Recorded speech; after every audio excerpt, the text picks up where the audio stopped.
મનુષ્ય સાચો. હે પ્રિય આત્મા, આપણને દયાળુ પરમાત્માએ મનુષ્ય જન્મ આપ્યો છે તો આપણે સાચા મનુષ્ય બનીએ.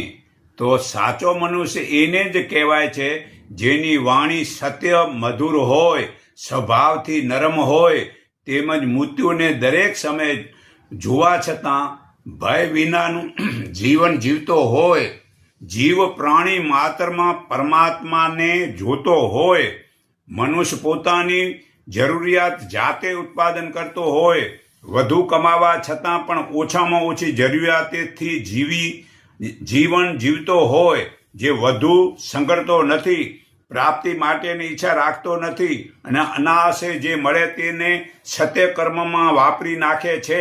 સંસાર અને સંસારના કર્મોને ત્યાગ કરવાથી સાચું ત્યાગી કે સાચો મનુષ્ય બનતો જ નથી, પરંતુ આસક્તિનો ત્યાગ કરવાથી તે સાચો ત્યાગી સાચો મનુષ્ય બને છે. કર્મને જ ધર્મ કહેવાય છે. કર્મ છોડી દેવાથી કે બંધ કરવાથી શરીર ચાલતું નથી. કર્મ વળી 3 પ્રકારના છે. શાસ્ત્ર વિધિ ફરજ મુજબ જે કર્મ વેર ઈચ્છા અને આસક્તિ વિનાના, ફળની ઈચ્છા વિનાનું ને મનુષ્ય કરે તો સાત્વિક કર્મ કહેવાય છે. પણ જે હું કરતા છું એવો અભિમાન ફળની ઈચ્છાથી બહુ મહેનતથી કરે છે તેને રાજસ કર્મ કહેવાય છે. ને પરિણામના વસ્તુનો બગાડનો, હિસ્સાનો અને પોતાના ગજાના વિચાર કર્યા વિના મનુષ્ય મોહથી અજ્ઞાનથી જે કર્મ કરે છે તેને તામસ કર્મ કહેવાય છે. આ ગીતા અધ્યાય 18 શ્લોક 23 થી 25 પુરાવો છે. તો બીજાના હિતનું સાચે મનુષ્ય કરે છે. તો હું ગીતા અધ્યાય 2:32 થી તમને વાંચી સંભળાવું છું. હે પાર્થ, અનાયાસે પ્રાપ્ત થયેલું સ્વર્ગના સુખ ખુલ્લા દ્વારવાળું શુદ્ધ ભાગ્યશાળી છત્રીને મળે છે.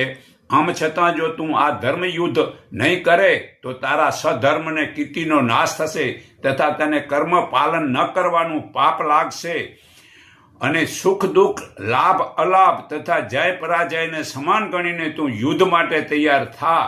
એ રીતે તું યુદ્ધ કરવાથી તને પાપ લાગશે નહીં. આ ગીતા અધ્યાય 2 શ્લોક 32 થી 33 અને 38 મેં તમને સમજાયું. તો આ જ્ઞાન તને સાંખ્ય યોગ વિશેનું કહ્યું. હવે નિષ્કામ કર્મ વિશેનું આ જ્ઞાન સાંભળ. જે જ્ઞાનથી યુક્ત થઈ હે પાર્થ તું કર્મના બંધનથી તોડી શકીશ. આ કર્મ યોગમાં આરંભનો નાશ નથી ને વિપરીત પરિણામ આવતું નથી. આ ધર્મપાલનનું અતિ થોડું આચરણ પણ મનુષ્ય જન્મ મરણના મોટા ભયથી ઉગારી લે છે.